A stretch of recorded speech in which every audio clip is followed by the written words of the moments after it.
réaliser des pièces comme ça dans des moyens de fabrication traditionnels faisait un coût de pièces que jamais on développait ces moyens-là pour mettre en place justement cette mesure d'un seul point. Donc en fait, l'opérateur, eh bien, il avait plusieurs systèmes de mesure pour aller contrôler sa pièce. Et donc aujourd'hui, l'intérêt de l'impression 3D, c'est d'apporter, on va dire, une solution qui permet de développer des interfaces de mesure. Donc en fait, on va venir d'un point d'une pièce avion, projeter ces points-là dans l'espace et à venir les mesurer avec un tracker laser qui, par la géométrie de la pièce, nous donne en fait la définition des points d'ancrage qui sont là, qui sont en fait les réels points qu'on souhaite mesurer. Donc, en fait, on vient déporter les points de mesure pour les rendre accessibles.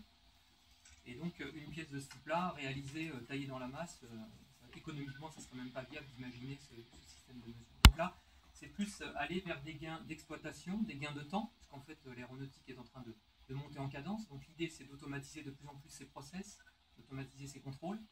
Et donc cette nouvelle technologie nous permet, on va dire, d'aborder, je dirais, des montées en cadence avec des outillages maintenant spécifiques. Et donc ben voilà, un petit outillage pour venir tester. Vous en avez un autre ici qui vient lui positionner une tubulure à l'intérieur d'une pièce aussi pareille pour venir mesurer les points qui sont là et ainsi de suite.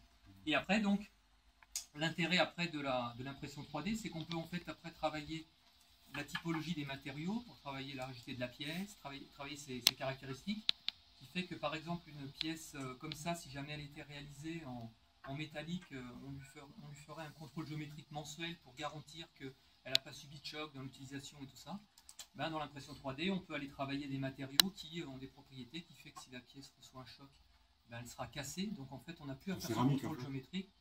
Non, ou directement des matériaux plastiques. Oui. Mais qui, vu leur coût de fabrication, à la limite, il est moins coûteux de casser la pièce si elle a eu un choc, et en mettant un contrôle périodique, on va dire annuel, plutôt que de dire je mets une pièce qui est chère à réaliser, avec un contrôle géométrique mensuel, donc les coûts d'exploitation en fait en peu complet, on va dire, d'utilisation, apporte donc, je dirais, une solution qui pour l'industriel lui amène un gain à la fois économique de gestion de ses outillages, et aussi une capacité à pouvoir augmenter ses cadences et augmenter ses cycles. C'est l'exemple d'une application GSE sur une pièce très simple en fait, mais c'était une pièce comme c'est noté là, en fait c'était une pièce qui était réalisée en 6 morceaux auparavant, donc il nécessitait de l'assemblage, c'était de la tôlerie, qui nécessitait de l'assemblage, du rivetage, qui nécessitait évidemment un contrôle après géométrique de cet ensemble. C'est une pièce qui sert en fait à venir protéger les actionneurs lors des phases de maintenance sur l'aéronef. Donc là, aujourd'hui, grâce à cette technologie, en fait, hormis le fait qu'on a diminué évidemment la masse, je ne sais pas si ça, par rapport à une pièce en tôle, déjà, vous voyez déjà la. Oui. Voilà. Donc on a un journal quand même pas. Voilà. Et après sujet aussi intéressant, c'est qu'on peut travailler, on va dire, sur des matières qui aussi permettent, en interface avec l'aéronef, d'avoir des risques d'endommagement de la pièce avion aussi qui est nettement diminué. Après, on a des gains évidemment en termes de coûts aussi, qui sont significatifs.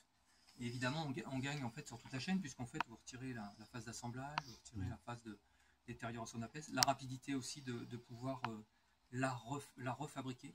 Donc aujourd'hui, il y a toute une démarche de gestion de stock derrière qui est très intéressante aussi, puisqu'en fait, dans les pièces de réparation et de maintenance, vous devez avoir un stock d'outillage qui est phénoménal pour parer à la moindre défaillance sur l'aéronef. Voilà, donc typiquement, ça c'est des produits propres qu'on a développés, et aujourd'hui on est en train carrément de les transférer sur cette nouvelle technologie.